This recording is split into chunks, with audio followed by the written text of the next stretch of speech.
When it came to picking a charity for today's tournament, it was very easy for Randy and I to decide. We chose Rady's because I'm going to try very hard not to cry, so don't kill me if I do. But it was very clear to choose Rady's because how instrumental they have been in my family. And I'm going to tell you a story about my daughter. For those of you that don't know, I never thought that I would be able to have kids. So when I found out that I was pregnant with twins, it was a double gulp and was probably the best gift I could ever get. I went 37 weeks and my daughter Olivia was born 5 pounds 15 ounces. Gabe was born 6 pounds 15 ounces.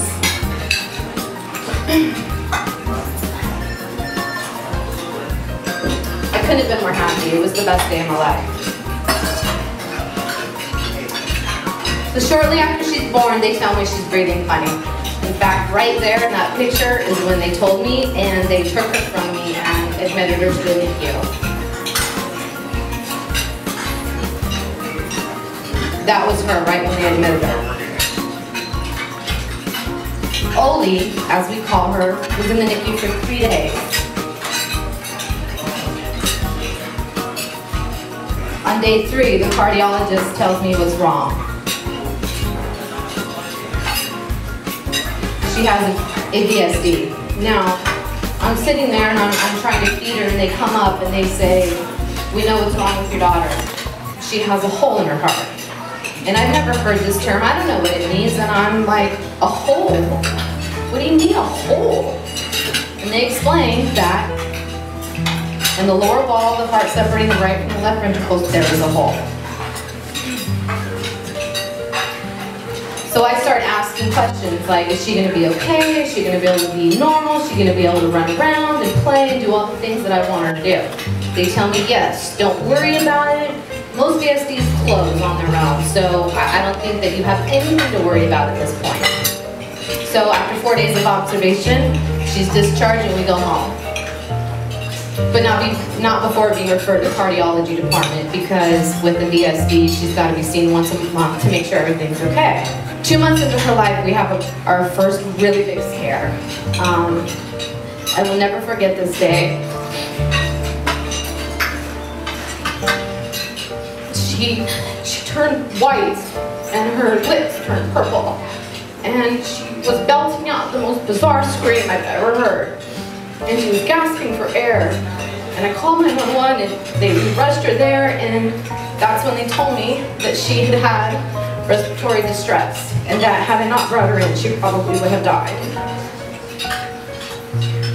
So respiratory distress and inability to adequately ventilate or oxygenate. After they get her oxygen levels back to 100%, they perform an echocardiogram, and the results show her VSD could be larger than originally thought. After being discharged, we're told to take Oli to the cardiologist every 2 weeks to make sure if her hole isn't getting any better, where she will get chest x-rays and physicals exams each time.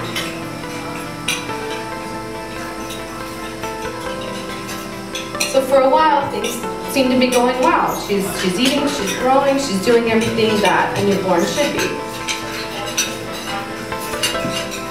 Pap, as we call him, is enjoying himself, even though Gabriel's not in the picture.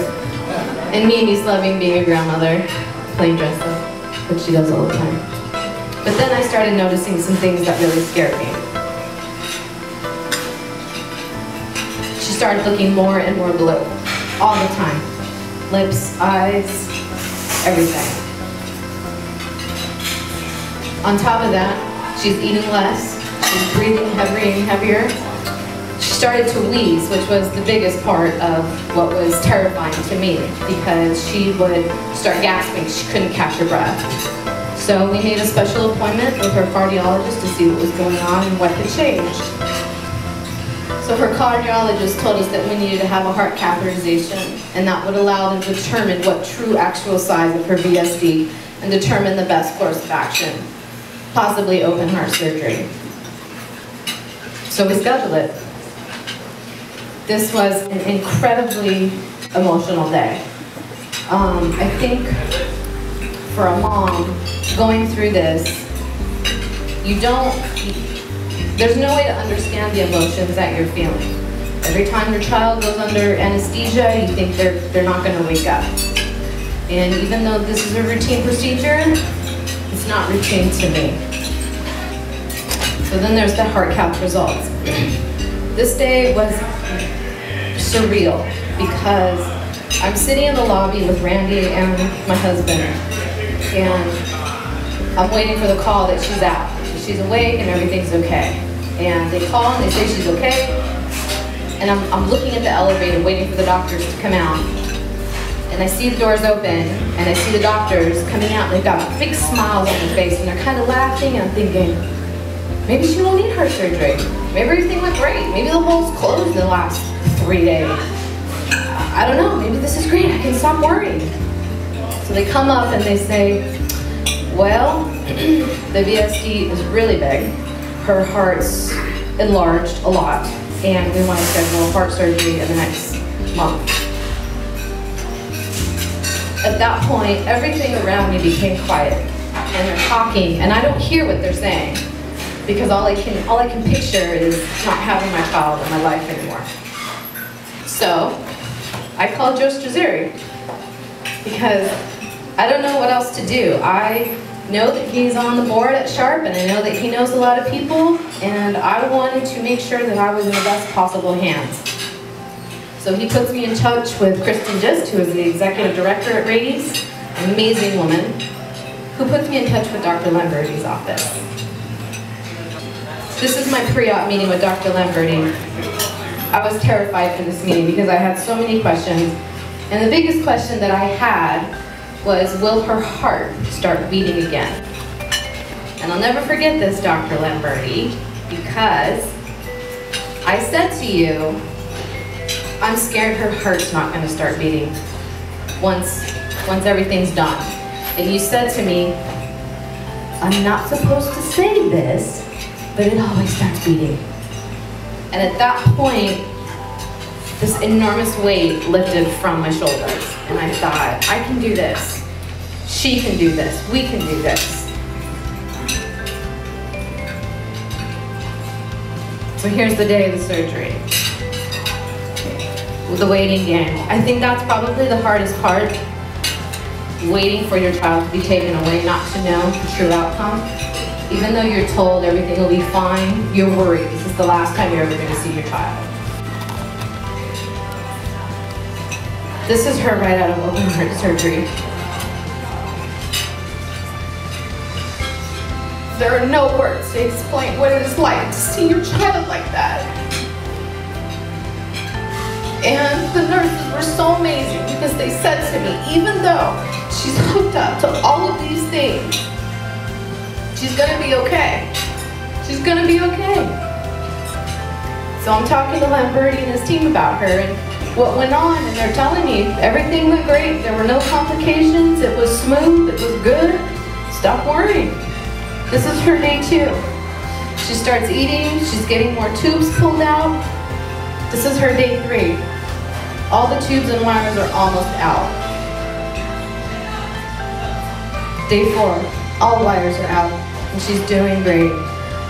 For those of you that have seen Randy's pictures, this girl smiles more than I've ever seen, and this is all that we were waiting for out of the recovery.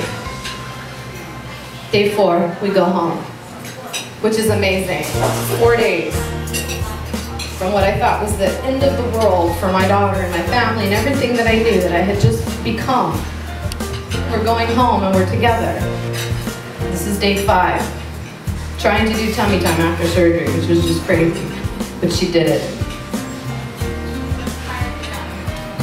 Day 6, she's jumping in her bouncy saucer, which was even crazier. Day 7. I love this picture because since the birth of Olivia, I had never seen rosy cheeks. And she's got rosy cheeks in this picture, and I love it because I knew she was better right here. Standing up, Ann Murphy, bought her this outfit. And thank you. Day 8, the very last dairy strip falls off. Which day 8 after open heart surgery, I was just amazed looking at her, and this is after a major surgery. This is her today. You can barely see the scar.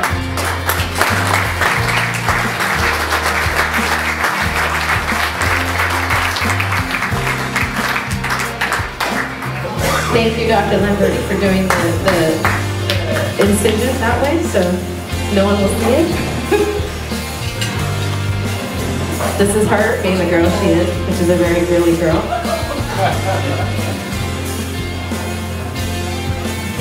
I mean, life, it truly, it would not be the same had her little heart not been fixed.